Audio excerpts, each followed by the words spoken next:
Doamnelor, domnișoarelor, la mulți ani de 1 martie, să fiți sănătoase, frumoase și voioase. Am început cu piesa lui Aurelian Andreescu, Tu ești primăvara mea. Am făcut un mic aranjament așa ca un cadou pentru voi toți.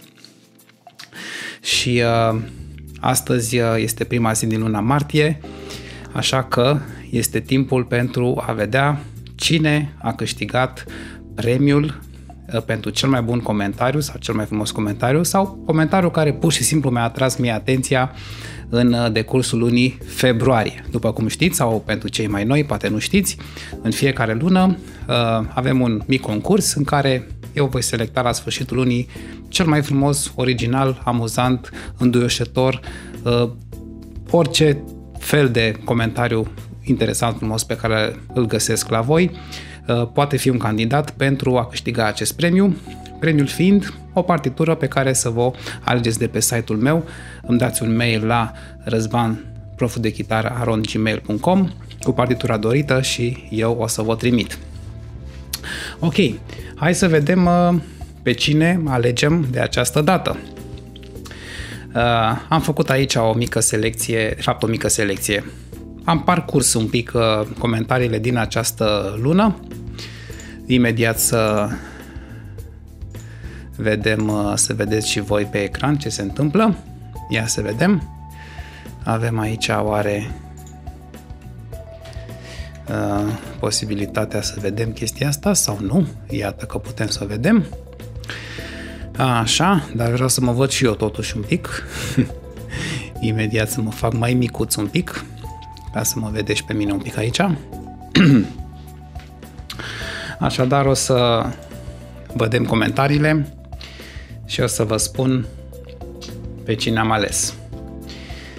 Avem aici de acum 3 săptămâni, cam așa, da? Deci cred că ultimul comentariu a fost acela prin care Daniel îmi mulțumea pentru premiul de luna trecută. Daniel Seche este cel care a câștigat premiul de luna trecută. Și avem aici din nou comentarii. Ce părere aveți de Yamaha C40? Foarte bune sfaturi, foarte bine explicați. Ce părere ai de Lava? Un instrument nou, habar n-aveam de el, am aflat cu ocazia asta. Îți mulțumesc Vleduț pentru comentariu, pentru că am aflat de un instrument pe care nu-l cunoșteam. Încă o chitară interesantă, chitară lag cu sistemul High Vibe. Iarăși încep să mă mai informez și eu despre noutățile care mai sunt pe piață. Și iată că această comunitate crește frumos și învăț și eu de la voi la fel de multe câteodată chiar decât învățați și voi de la mine, așa că nu poate fi decât un parteneriat win-win situation. Așa. Alexandru consideră că am o voce extrem de enervantă. Sunt enervant, Alexandru, nu-i așa? Foarte enervant. Da, asta e. Mai sunt și oameni care văd doar jumătatea goală a paharului. Cine mi-a spus aici că rămân cu gura căscată la ce explic. Bun, niște acorduri frumoase aici de la Andrei, mulțumesc Andrei. Rodica ne-a spus aici că ar vrea și niște compoziții, ceva piese mici cu note muzicale, ceea ce cred că o să fac la un moment dat, poate chiar în curând, să mă gândesc la câteva teme pe care să încerc să vă învăț cu note, cum a rugat Rodica. Mulțumesc, Rodica, pentru acest lucru. Tutoriale cu Smiley Nico Alifantes, cerere de tutoriale cu pasărea Calandrion. Cineva vrea să-și cumpere, Justina vrea să-și cumpere un capodastru și nu știe de care. Indicațiile, repetiția zilnică e foarte importantă, corect, Lucian, așa este.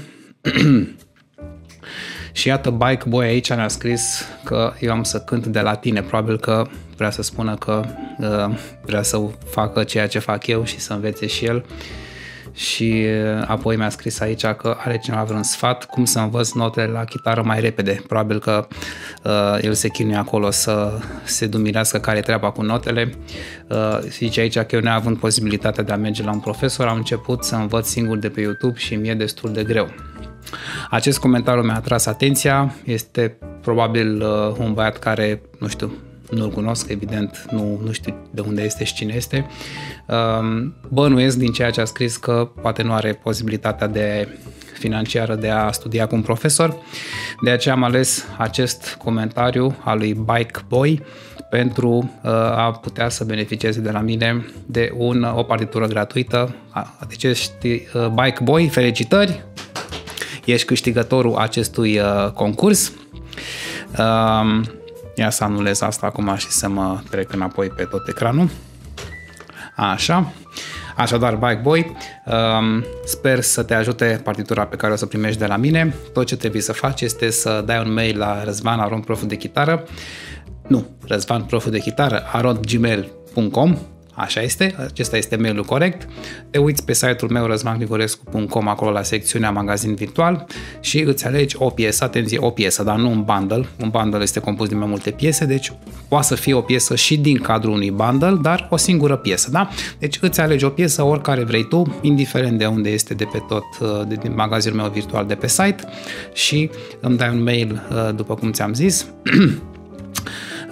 Altfel, îmi pare rău că nu pot posta mai mult, lucrez la cursul de chitară, lucrez și la celelalte clipuri de pe canalul meu secundar, tutoriale cu Răzvan. Încerc să țin pasul cu toate aceste lucruri care merg în paralel. Evident, mai am și școală, mai am și ședințe private, mai am și trebuie să mai mă văd și cu prietenii și cu familia, așa mai departe, să mă mai și mișc între timp, că nu pot să stau aici înțepenit în scaunul ăsta. Așadar, îmi cer scuze dacă am postat un pic mai puțin, dar asta e viața, încerc să fac tot posibilul, să fiu cât mai prezent, am reușit să mai fac câteva short-uri, dacă ați văzut, cu armonii interesante, ca să rămâneți totuși conectați la acest canal de YouTube. Și cam atât am avut de spus pentru astăzi. Felicitări încă o dată, Bike Boy. Aștept mail-ul tău ca să îți alegi piesa și îmi mergem mai departe cu alte tutoriale frumoase. Toate cele bune, vă îmbrățișez, încă o dată la mulți ani, doamnelor și domnișoarelor, ne vedem data viitoare.